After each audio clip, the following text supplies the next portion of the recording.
네, 주택시장은 국민들의 삶의 문제와 가장 밀접하다고 해도 과언이 아니죠. 요즘 부동산 시장이 심상치 않습니다. 자, 오늘 이 시간에는 부동산 정책과 관련해서 부동산 시장 동향과 전망, 그리고 주요 정책 이슈에 대해서 알아보죠. 안도골 경제연구소의 안도골 전 기재부 차관님 연결돼 있습니다. 차관님 안녕하십니까? 네, 안녕하세요. 자, 최근에 부동산 시장에 찬바람이 불기 시작했다 이런 이야기가 나오고 있던데 아파트 가격, 거래량 모두 하락세로 접어들고 있다는데 실제 어떻습니까? 예, 먼저 가격 하락세가 나타나고 있네요. 예, 한국부동산원에 따르면요, 11월 넷째 주 전국 아파트 매매 가격이 전주 대비 0.01% 하락했거든요. 집값 상승세가 23주 만에 그 상승으로 멈춘 겁니다. 그리고 이제 서울 아파트도 가장 이제 불패라고 하죠. 28주 만에 상승세를 멈췄고요. 서울의 서초구, 강남구까지 아파트 가격이 하락세로 돌아섰네요. 강남 불패도 옛말이 되었다라는 진단이 나오기 시작합니다. 다음으로 거래량을 보니까요. 10월 달에 서울 아파트 거래 건수가 2,300건인데요. 지난 8월 대비 45% 절반 정도 감소한 겁니다. 그리고 경매 낙찰률도 26.5%로 전달 대비해서 5%포인트 좀 줄어드네요. 네. 네. 자, 이렇게 부동산 시장이 위축되고 있는 가장 큰 이유가 뭐 여러 가지가 있겠습니다만 코로나 네. 위기 당시에 가격이 급등하면서 생긴 버블이 덜 빠진 상태인데다가 지금 뭐 경기도 썩 좋지 않은 상황에서 좀 여러 가지 좀 환경적인 요인이 있지 않나 싶은데 최근에 네. 높은 금리와도 좀 영향이 있지 않을까 싶어요. 차관님 어떻습니까? 네, 맞습니다. 우리가 이제 집을 살 때 일정 부분 은행 대출을 일으키지 않습니까? 근데 지금처럼 이제 금리가 높으면은 원리금 상환 부담이 커지니까 주택 구매 수요가 이제 그만큼 줄게 되겠죠? 10월 주택담보대출 금리를 보면은요, 4.56%입니다. 전달 대비 0.2%포인트 올랐고, 가장 낮았던 2020년에 비하면은 그 당시 2.5%였거든요. 거의 2배 수준이죠. 또 그리고 앞으로도 당분간은 고금리가 지속될 것 같습니다. 우리나라 기준금리가 미국보다 2%포인트나 높은 상태고 국내 물가도 3%대로 아주 불안합니다. 그리고 우리 가계부채가 지금 위험 수준이지 않습니까? 이런 상황에서 한국은행이 금리를 낮춰서 주택담보대출을 늘어나게 할 수는 없는 상황이죠. 네, 지금 부동산 경기도나 부동산 PF 부실화 등으로 또 건설사들이 심각한 경영난을 겪고 있지 않습니까? 네, 맞습니다. 우리 건설업체들이 이제 부실의 늪에 좀 빠지고 있습니다. 국내 건설사 5곳 중에 한 곳이요. 3년째 번 돈으로 빌린 돈의 이자조차 갚지 못하는 한계 기업으로 나타났습니다. 올해 들어서만 500여 곳의 종합건설업체가 문을 닫았습니다. 작년에 305건이었거든요. 40%가 좀 늘어난 숫자이죠. 네, 자 올해도 그렇고요. 뭐 네. 내년에 이 상당히 주택 시장도 가격과 거래량이 하락세를 좀 면치 못할 것으로 예상하시는지요, 차관님? 네네. 시장의 이제 전반적인 이제 전망치가 내년 주택 시장은 약보합세를 보일 것을 좀 예상을 좀 하고 있습니다. 네, 지난 7일 날 이제 가계 금융 복지 조사 통계가 발표가 좀 됐거든요. 이때 이제 1년 후 주택 가격 전망에 대해서 이제 물어봤는데 43%가 현행 수준을 유지할 것이다. 19%가 하락할 것이다. 17%는 상승할 것이다. 그러니까 하락할 것이라고 보는 견해가 좀 더 많았습니다. 그리고 주택 전문 정책연구원이죠. 건설산업연구원에서 내년도 부동산 경기에 대해서 전망을 했거든요. 그런데 고금리가 장기화되면서 수요가 위축될 것이다.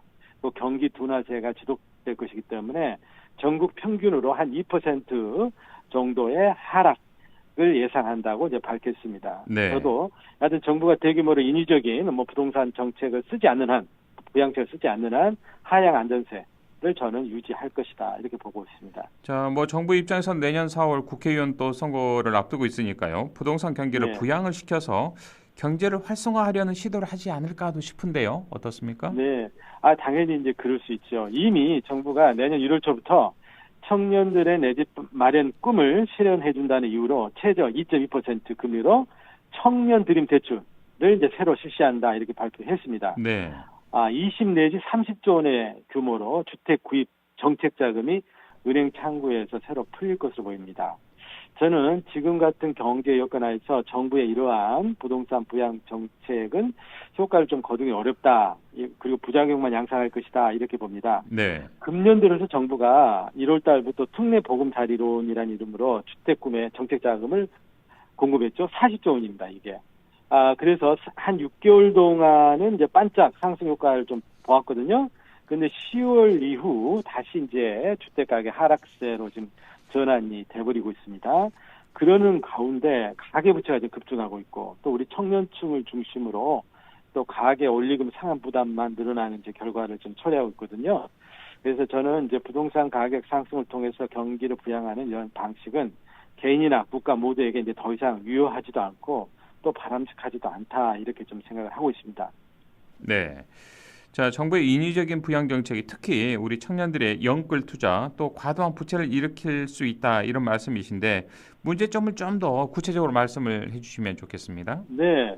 우리 청년층을 중심으로 한 이 영끌 투자 이제 문제는 이제 최근에 고금리 문제 그리고 집값 상승세가 둔화되면서 이제 그 문제가 심각히 지금 나타나고 있는 거 아니겠습니까? 부채라도 상환 능력 범위 안에서라면은 미래를 위한 투자이기 때문에 이제 긍정적인 측면이 있지요. 그러나 지금 문제는 지금과 같이 상환 능력을 벗어나는 부채입니다. 이런 부채는 결국에는 개인의 건전한 경제 활동을 위축시키고 미래 대비를 더 어렵게 해버릴 수가 있을 것 같습니다. 최근 공개된 이제 우리 금감원 자료를 보면은 금년 6월 말 기준으로 20대의 국내 은행 신용대출 연체율이 1.4%, 30대는 0.6%로 지난해 대비해서 2배나 지금 높은 수준이 된 겁니다. 네. 그리고 이제 주택담보대출만 보더라도 20대, 30대 연체율이 역대 최고치를 기록하고 있거든요. 이미 상환 능력을 초과하는 부채다. 이런 게 이제 현실화되고 있는 겁니다. 그리고 이러한 영끌 문제는 개인의 문제를 떠나서 거시경제 측면에서도 이제 문제가 많거든요. 이제 가계 원리금 상환 부담이 늘면 그만큼 가처분 소득이 줄고 그렇게 되다 보면 소비가 줄지 않겠습니까? 그러면 네. 경기 침체가 가속화되는 거거든요. 또 이제 대출금 상환이 이제 제때 이루어지지 않으면은 이제 자금 시장에 이제 순환이 멈춰버리지 않겠습니까? 그럼 이게 이제 금융 시스템 리스크로 이제 발전을 하게 되는 이런 문제도 이제 동반을 하게 됩니다. 네. 자, 최근에 향후 주택 공급 확대에도 차질이 발생하고 있는 것으로 알려지면서 중장기 네. 주택 수급에 대한 불안감도 커지고 있는 상황인데요. 자, 이런 주택 공급 총량을 늘리는 정책이 가지는 한계점이랄까요? 어떤 점이 있을까요? 네, 지금 이제 주택 공급에 있어서 좀 차질이 빚어지고 있는 게 좀 사실입니다. 네. 수도권 집값을 안정시키는 키가 되는 게 제3기 신도시 이제 건설인데요. 최초 입주 시기가 당초 2025년이었는데요. 2026년으로 지금 연기가 될 수밖에 없는 상황입니다.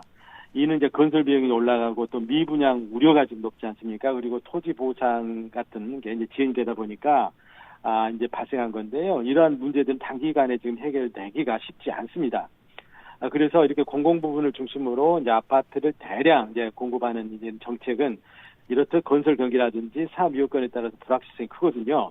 그래서 이제 주택 공급 대상자별 특성에 맞는 맞춤형 공급책이 이제 보완이 되어야 할 것입니다. 네. 특별히 이제 주택 구입에 필요한 소득과 재산이 부족한 우리 청년층을 대상으로 해서는 이제 매매를 유도하기보다는 이제 양질의 장기 임대 주택을 공급함으로써 주거 안정을 좀 뒷받침해 주는 것이 지금 바람직하다 이렇게 좀 생각하고 있습니다. 네. 자, 장기 임대주택 공급 정책을 말씀해 주셨는데요. 특히 정부의 청년 주택 공급 정책에 대한 변화를 의미하시는 듯한 그런 생각입니다. 어떻습니까, 장관님? 네, 맞습니다. 예, 청년주택 이제 공급 이 문제에 대해서는 이제 저는 근본적인 정책 전환이 필요하다고 네네. 생각됩니다. 이제 사회생활을 갓출발하는 청년들에게 자체적으로는 도저히 감당하기 어려운 대출, 빚을 내서 내 집 마련을 그러게요. 하라라는 정책은 예. 이거는 지속 가능성이 없지요. 네네. 예, 그리고 이제 주택 가격이 계속 오른다면은 청년들한테도 있지 않습니까? 빨리 주택을 사서 가지고 보유하면 이제 자산 증식의 기회가 되지 않겠습니까? 그렇지만 지금과 같은 이제 예를 들어서 주택 시장이 좀 둔화되고 있는 상황 또 그리고 조금 중장기적으로 보더라도 인구 감소 등을 감안하면은 우리 장차 이렇게 집값이 지속적으로 상승할 거라고 기대하기는 좀 어렵지 않겠습니까? 예. 네. 그렇습니다. 그래서 저는 이러한 이제 이제 주택 구매를 유도하는 정책은 바람직하지 않다라고 판단하고 그래서 내년부터 아까 말씀드렸듯이 이제 주택 드림 대출을 정부가 따로 새로 30조 원 규모로 이제 공급을 한다고 하는 이 정책은 다시 한번 좀 재고가 필요하지 않느냐.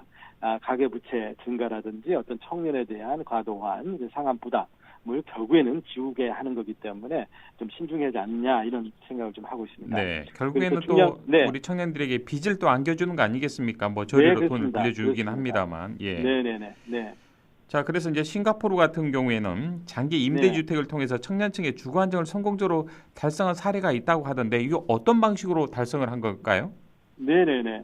그 싱가포르 사람들은 한 78%가 현재 공공주택에서 이제 거주를 좀 하고 있습니다. 그래서 그리고 21세 이상 기혼이나 35세 이상 미혼인 경우에는 공공주택 입주가 가능하고요. 임대 기간이 물경 99년에 달합니다. 그리고 이제 부담 면에서 있어 보면은요, 집값의 5%만 현금으로 지불하면은 입주가 가능하고 추 잔금은 2%대의 저리로 장기 이제 납부하면 됩니다.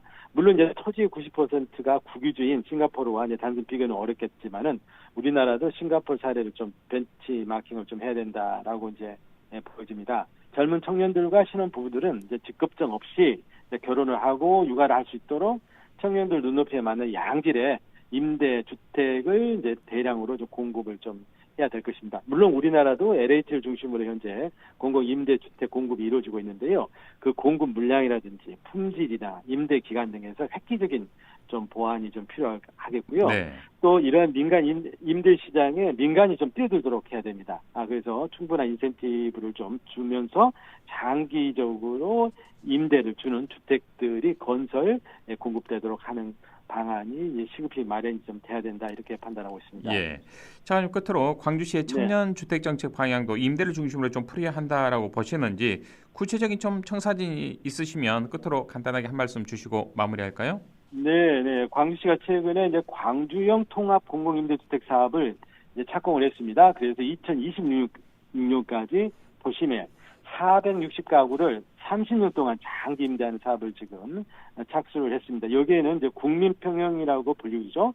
25평짜리까지 이제 포함되어 있고 또 그 주택 안에는 창의적인 디자인을 적용을 해서 이제 수요자 요구에 부합하고 또 이렇게 임대주택의 인식도 개선할 수 있는 양질의 주택을 공급한다는 내용이 되겠습니다. 참 다행이고요. 근데 저는 이러한 이제 장기 임대주택을 광주시가 지금 현재 절대적으로 필요로 하는 고급 과학기술 인재를 유치하는 하나 유인책으로 활용했으면 합니다.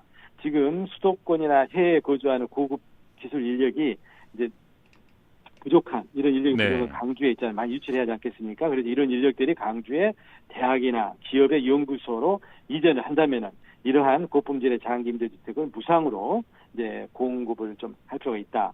물론 이제 이런 주택 공급과 함께 소득이나 교육 등 다른 정치 요건에 있어서도 이제 같은 이제 개선 조치가 좀 병행은 돼야 될 겁니다. 알겠습니다. 청원님 오늘 말씀 여기까지 듣겠습니다. 고맙습니다. 네, 감사합니다. 지금까지 안도걸 경제연구소의 안도걸 전 기재부 차관과 이야기 나눴습니다.